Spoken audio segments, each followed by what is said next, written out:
Figure out what you are called to do and do it. You'll find that working within your call, the fire, the eagerness, the ardor of your spirit will be burning out of control. Instead, though, we do what is expected of us, the path that has already been paved by others, the road that has already been plowed. Sure, it's safer, but it is an extinguished fire waiting to happen. Life is one of those things that is so precious. It's got to be lived, and the way to find life is to live the life that you were meant for. A friend of mine, Jerry King, has begun a mural in the nursery. I can't wait for you all to see it when it's done. But the theme we came up with was that God has created each of us for something.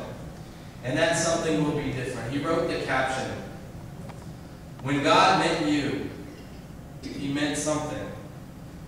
Not nothing, not everything, but something." The mural will depict characters from the Bible, and you will notice that no two characters are doing the same thing. But you got to wonder, how many people, after Moses went looking for God in a burning bush, how many people after Moses did people look for God only in a burning bush? How many people hung out on the beach at the Red Sea waiting for it to part again? The first time it rained after Noah and the family got off the boat, how many folks were building arks like people have bomb shelters today? What did that guy Darius, that Darius threw in the lion's den after Daniel, think was going to happen? How many people missed out on Jesus because they were looking for another earthly king like David? How many people are waiting in Bethlehem for Jesus to come again in the same place at the same time? How many people are waiting in buildings with pews and steeples and pulpits, stained glass, organs, choirs, expecting the Spirit to enliven them because simply of those trappings of the church? Shh.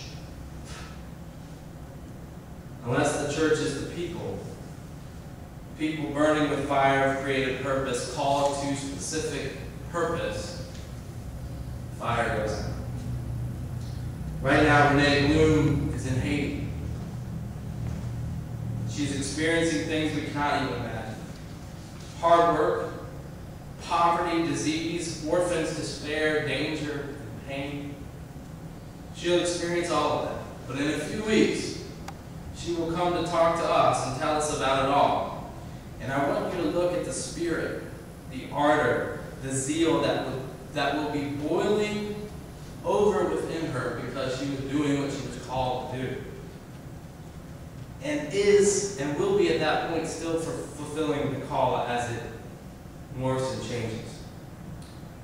One thing about being called by God, by an infinite God, is that calls continually happen, shift, and change.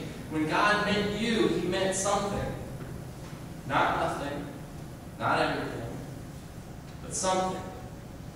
Find your something. And then the last, as I said, is gratitude. Be thankful. Be thankful for the gifts and talents and call that you have, rather than constantly looking at others with longing. Jerry is painting the mural, and I'm in awe of his talent. I know that I don't have that talent. I'm thankful for his talent. This church is being blessed with that talent. Renee is doing her mission trip. It's great. But maybe your mission is not as far from home.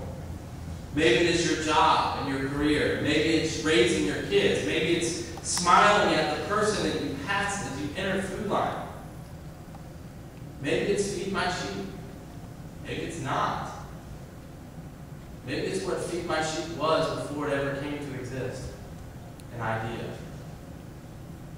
Maybe it's teaching Sunday school.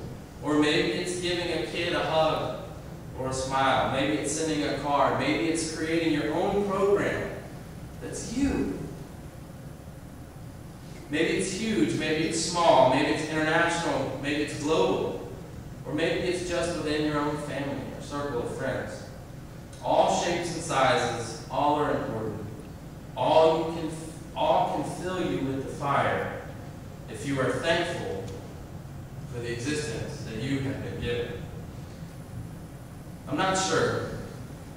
this is the only way to keep a fire going.